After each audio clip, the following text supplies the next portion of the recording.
Gamay.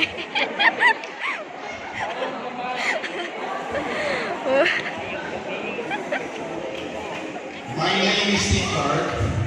I'm coming from Germany. I'm the founder of Pew Missions Philippines.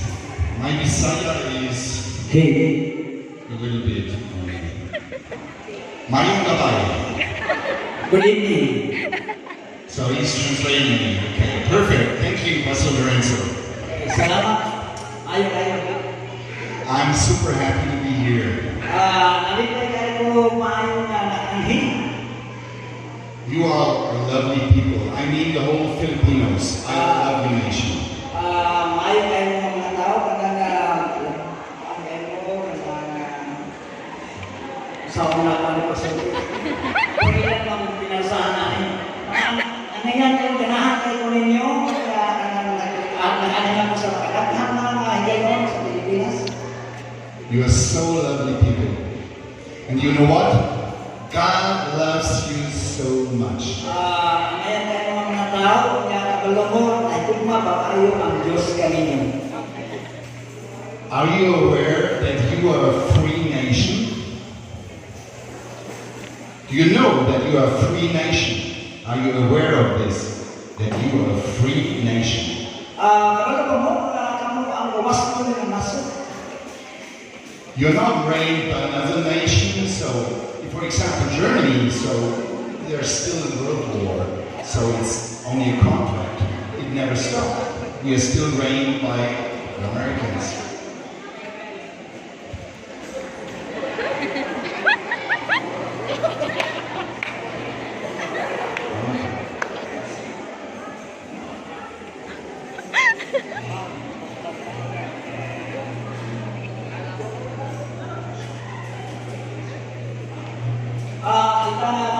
Kita na naso, bawas mo tayo, na wala kang hari o na wala kang mga naso sa mga Amerika o wala kang mga naso. You're totally free. God set you free. Kamu bawas mo yung kayo, niya ang Diyos na kahit niyo mga kanagawas. You don't need to hide your identity. Di wala ninyong kinahanglan na itago ninyo inyong pagkakamo. You can be proud to be a Filipino. O kamo kanang mahinambukan kayo, pwede ka mong magkakahambol, kamo Pilipino kayo. Yes. And today I want to share with you the love of the Father. Kung ako buot nga ipamit ka ninyo ang bukmas sa amahan. I had a hard time personally Kung ako ay lisod na panahon, to understand the love of the Father God. aron sakton ang bahin sa bukmas sa amahan na Diyos. My father passed away 6 weeks before I was born. Ang among amahan namatay, unong simana sa wala pa akong tayo. He died in a car crash. He died in a car crash. Ano to yung ikampiyan?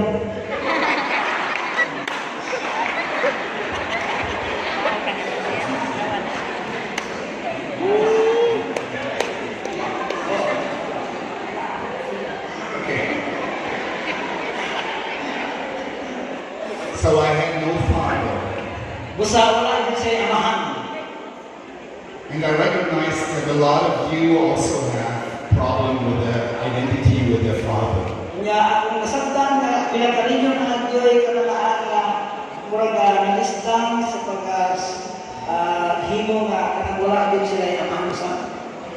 This Pew Missions Philippines, we have a program for single mothers. Kini nga Pew Missions Philippines, doon na may programa para sa mga inahan na kinusalan.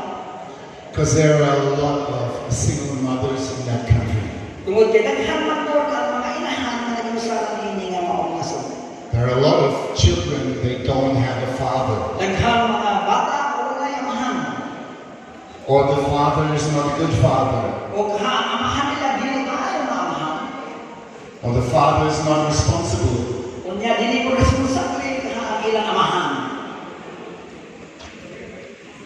Or the father is not accepting you. O ang amahan wala usab ginawat kaninyo.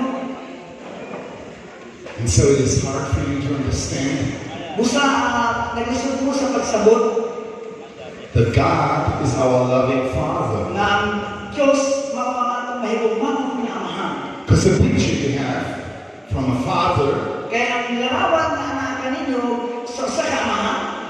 maybe not a good one.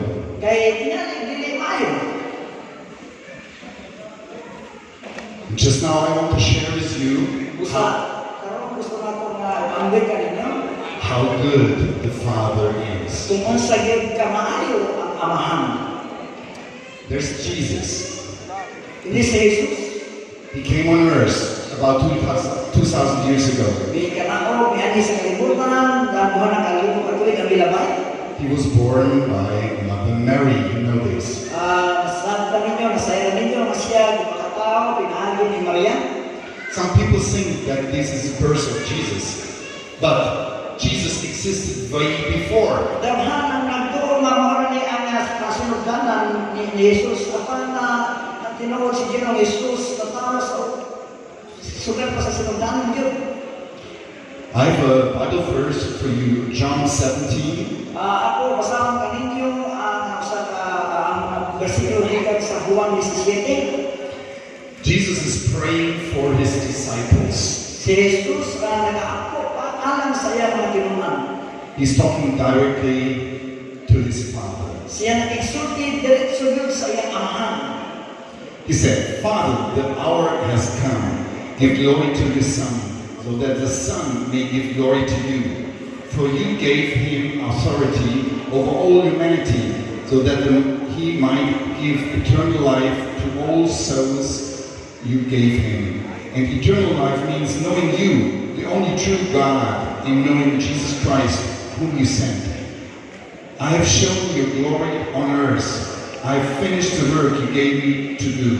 Father, give me glory in your presence now, the same glory I had with you before the world was made.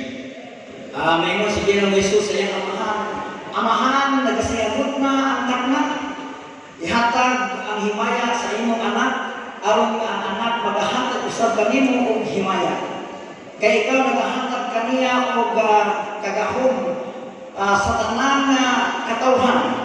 Aron na siya magahatag og kinabuhi kanila na nagahatag kaniya og kinabuhi nga mao ang kinabuhi mao na ikaw na sila makailang kanimo nga bugtong ug tinuod nga Dios o makailaw sa sila kang Jesucristo na imong gisugo.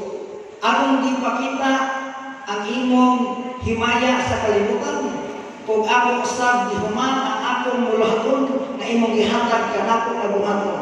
Amahan, hatagi og himaya, ihatag kanako ang himaya nga diha sa imong presensya karon o sa imong man nga himaya ako sa ihatag kanimo sa wala pa mabuhat ang kalibutan. They're spending the same glory I had with you before the world was made. Siya kanimo o kanya himaya nga diha kanako kanimo sa wala pa buhat ang kalibutan. You can also say the same fun I had with you. Makaingon ka asa ka bukan nasa diha na apa ko kanimo. Jesus was there before the world was made. Si Jesus diha na sa wala pa mabuhat ang kalibutan. God shared everything with him. Ug ang kanabutan nga naa sa Dios yan diha kaniya. The Father said, let's make planet Earth. And Jesus said, wow, cool. Ngayon diya na ngayon ang Amahan na karon hapon nato na kalibutan niya mingon si Dios. And then he said, let's make all the stars and the moon. Unya mingon ang Dios buhat nato ang tanan na bituon ug ang buwan. And Jesus was impressed. Wow. Unya lipay din tayo ngayon bilin sa mga wow. You did all this for me. Unya imo di ba? Wow. And then Adam and Eve came and Unya Adam, Eva, Tuhan.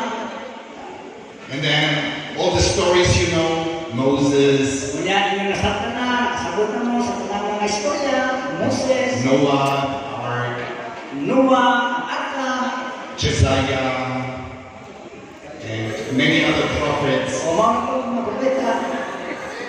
And Jesus was impressed. He has seen kabutanan. And he didn't know that God planned that Jesus comes down to earth. And he was saying to his father, when can I go down there? Kanya kasabtan ni Ginoong Jesus siya mga hinagyan sa kalibutan. Kanya Ginoong siya kakasam dito mga naon dito sa ita. I love to come down to these people and tell them from you. Tell them from you. Kanya ganahan kay kung hito magkanaon kung kanaon sa ita aron nga isulti kanila nga ugikan kanila. Because Moses and Noah Ug sino pa? and John, Ug si they were really people with a father's heart. They loved God, really. kini mga tuhanan, kini gipanganlan ito nahito mo sila sa Dios. And Jesus was happy to know them, and he wants to come down and spread the word about. Kanya malipayon kayo sa Ginoong Jesus kung kailangan mga tuhanan o nga ganahan siya malipayon siya na manganhi sa kalibutan. And then God sent his son. Kunya, ipadala sa Diyos ang iyang anak. Hindi sa kalimutan. It was only a short period. You must know, God is eternal. Doon na lang may kanang bubong na panahon. Pero sabta ninyo nga ang Diyos walay katapusan. From ever to ever. Gikan sa walay katapusan man, sa walay katapusan. And Jesus came down here for 30 years. Kunya sa Ginoong Jesus ni Anhi, sulod lamang sa 30 katuig. He had to wait a long time till he came down, and then it was only 30 years. Kunya na taas ng panahon ang iyang gipahamo. Kunya pagmungan hirang sa 30 katuig. So even Moses, he had to wait so long O bisan pa man si Moses huwag siya dugay po kahit till he got his calling hangtod na iyang dawat ang iyang tawag to lead God's people para pangunahan ang katawhan sa Diyos out of Egypt. pagpagawas sa Ehipto. There was always time to wait. Ang ginang panahon na naging panahon sa pagbago. Sometimes you may pray to God and say, God, help me. Usahay mo lang po sa Diyos kanya Diyos, tumagi ko. I don't know what to do. Wala ko makasagot sa iyong buhaton. Where are you? Asa naman ka?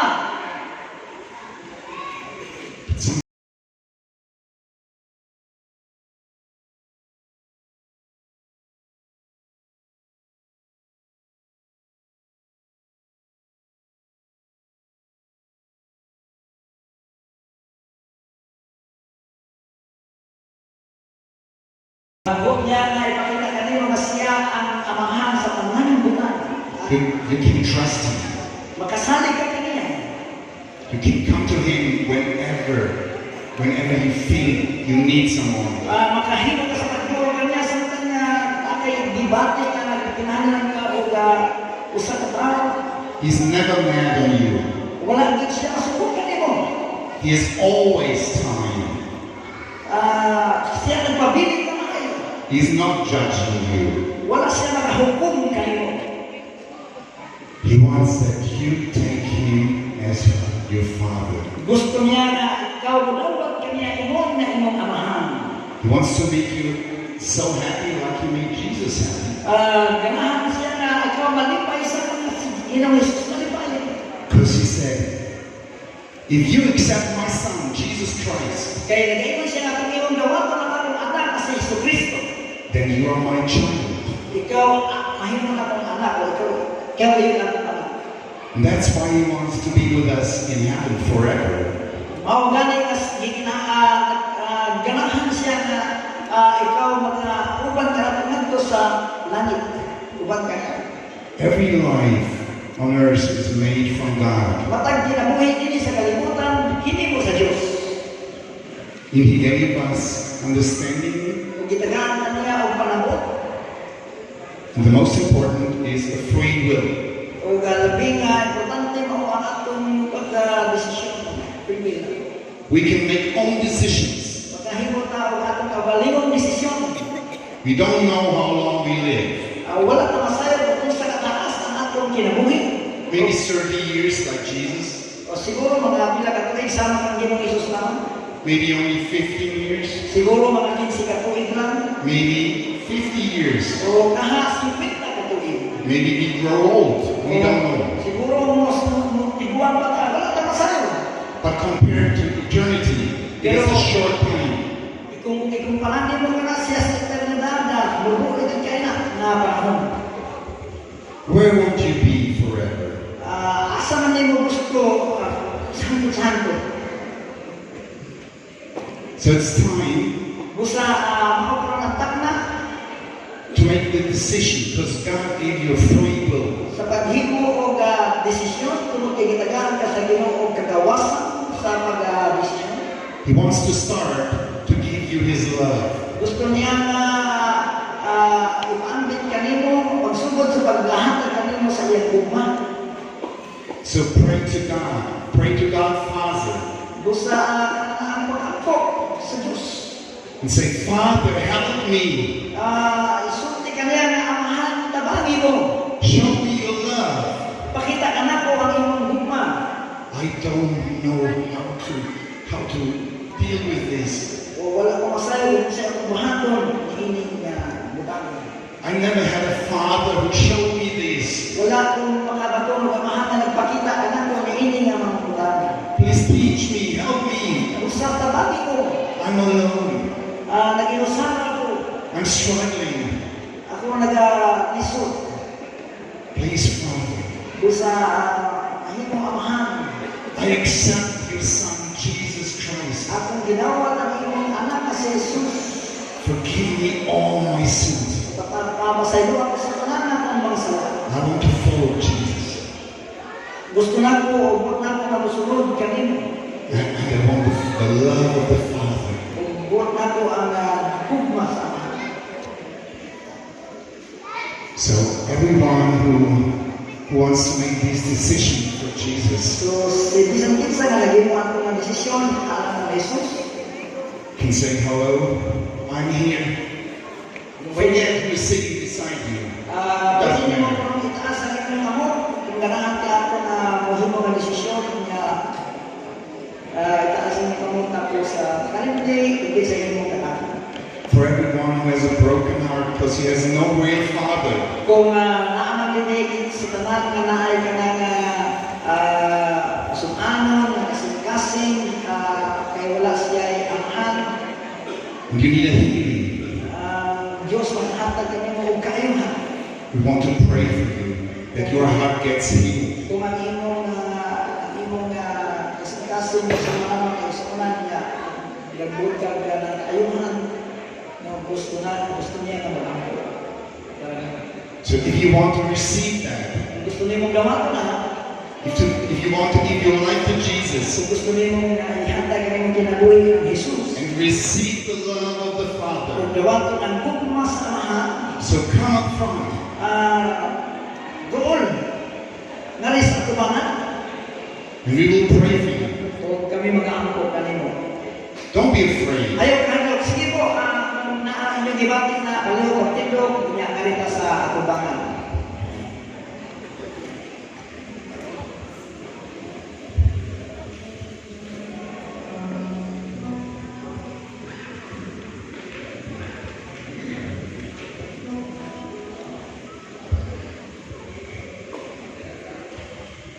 Wonderful. Sige po, ayaw mo kapunaw, kung naagin ka ng gibatin,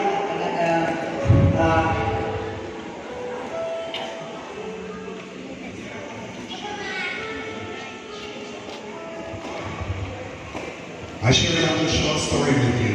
mag-ambit ko ka na lain pang-bubong istorya para ninyo. When I decided for Jesus, Sa dihang decision ko para kay Jesus. I was age 10. 10 anyos na ko. My mother was a Christian. My grandmother was a Christian. Ang akong kapuhan, ang akong inahan, Kristiyano. And I didn't believe I'm a Christian. Huwag ko po na akong Kristiyano. But I never made the decision for Jesus. Kanya, wala ko maghimog desisyon para kay Jesus. Then there was a child mission in our city. Yan doon ay mga pag-mission nito para sa mga bata. And my mother said, go there. Unya kinaan ko sa kanahan nato. They will teach you about Jesus. Sila makatudlo kanimo mahitungod kang Jesus. It started Monday O nagsugod to Lunes till Friday. hangtod Biyernes. On Monday, about 20, 30 kids were there. Sa Lunes naala kay makita nga mga 20 ka tawo niya. And I was thinking, I wait till Friday. Naguna-una ko maghuwag na lang ko. Maybe there are less people. Maghuwag ko to Biyernes siguro magtikagamay ng mga tao. Because I was too shy to stand up and come up front. Kung kaya mawawag kayo kung mamutindo ko niya nga to sa dumanan. So I waited for my decision. Tuesday, Wednesday, Thursday. Usa naghuwag ko sa akong pagdesisyon na Martes, Miyerkules, Huwebes. And then Friday, more and more people were coming. Unya pagka-Biyernes nagtikadaghan ang mga tao nga nagasinabot. It was totally crowded. Unya napunog din kaayo ang mga lugar. And then there was Friday, the last chance. Unya mo kato Biyernes na natapusan na lang ang chance. And the missionary said, it's your last chance today. Unya ingon ang misyonaryo mo na ni katapusan higayon. If you want to disciple Jesus, come up front Kung now. gusto nimo mo desisyon para kang Jesus, nung sa tudangan karon. And you know what? I was sweat. Sweat face. Abi ninyo, isingot ko, ibalimot ko. I had the same feeling like you now. Ibati na ko ang pagbati kasama sa inyong pagbati karon. What do the other people think about me when I go up front there? Sa kahaan nga huna-huna ko sa mga tao, may tungkol ko kung manto ko sa tubangan. I was super shy. O ka, maula, nauwag ito mayo. But I stand up and go up front. Pero ibalog ko, minat ko sa tubangan. And then the missionary prayed for us. Kanya, kini mga misyonaryo, naghampo, anak na ano. We were around 10 people there, 10 young kids between age 8 and 10. Na ay mga nakulo binito kabataan na nasa pangidaron 10 anos. And now listen. Kanya, kabulong karon. Then the missionary stopped. Kanya, may hunong ang misyonaryo. He said, Ingon siya, I have an impression from the Holy Spirit doon ako'y gibati ikan sa Espiritu Santo.